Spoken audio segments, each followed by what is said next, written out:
Aujourd'hui, je vais vous parler du circuit électrique. Je vais commencer par les 3 éléments d'un circuit électrique. Observez bien la petite animation. On a un circuit électrique tout simple qui comporte un générateur, un récepteur, la lampe, et des fils de connexion. Il faudra que vous reteniez qu'un circuit électrique est constitué d'un générateur, d'un récepteur et de fils de connexion. Le générateur fournit l'électricité, le récepteur utilise le courant pour fonctionner et les fils de connexion mettent en contact le récepteur et le générateur. Voici quelques exemples de générateurs. Une pile ronde, une pile bouton, une batterie de téléphone, le générateur qu'on utilise en TP, des éoliennes ou une centrale nucléaire. Voici quelques exemples de récepteurs, la petite lampe qu'on utilise en TP, un four à raclette, un smartphone, un lave-linge ou encore un téléviseur. Tout appareil qui fonctionne grâce au courant électrique est un récepteur. Enfin, les fils de connexion. Voici celui qu'on utilise en TP, une rallonge ou encore tous les fils du circuit électrique à la maison. Observez bien l'animation.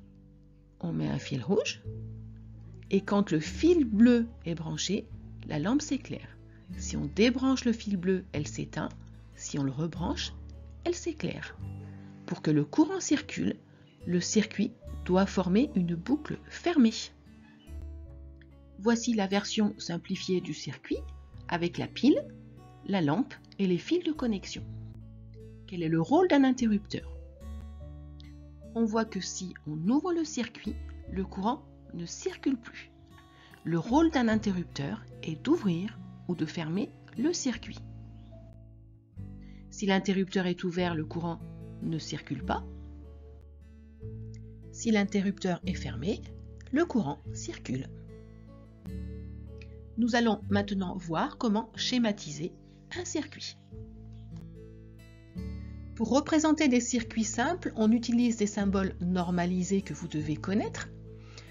La pile, c'est une grande barre, une petite barre. La grande barre, c'est la borne plus, la petite barre, la borne moins. Le générateur utilisé en TP, un rond avec un G à l'intérieur. La lampe, un rond avec une croix. La résistance qu'on verra l'année prochaine, un rectangle. Le moteur qui tourne au passage du courant, un récepteur donc, un rond avec un M à l'intérieur. L'interrupteur ouvert, l'interrupteur fermé, les LED et enfin les fils de connexion qui sont tracés à la règle et qui sont des traits à angle droit. Voici le premier exemple. On peut commencer par représenter la pile avec la borne plus et la borne moins, la grande barre étant la borne plus. Si on part du plus, on voit sur le schéma qu'on va dans la lampe. On représente les fils par des traits à angle droit. On représente la lampe et on revient de la lampe à la borne moins du générateur. Voici le deuxième exemple. On peut commencer par représenter la pile. Si on part de la borne moins, on voit que le fil de connexion va dans la lampe. On représente la lampe. De la lampe, on va à l'interrupteur étant ouvert puisque la lampe est éteinte. Et on revient de l'interrupteur à la borne plus de la pile. Nous allons finir par les conducteurs et les isolants. Voici un petit montage qui permet de vérifier si un matériau conduit ou pas le courant. Si la lampe est allumée, c'est que le matériau qu'on intercale dans le circuit conduit le courant. C'est donc un conducteur électrique.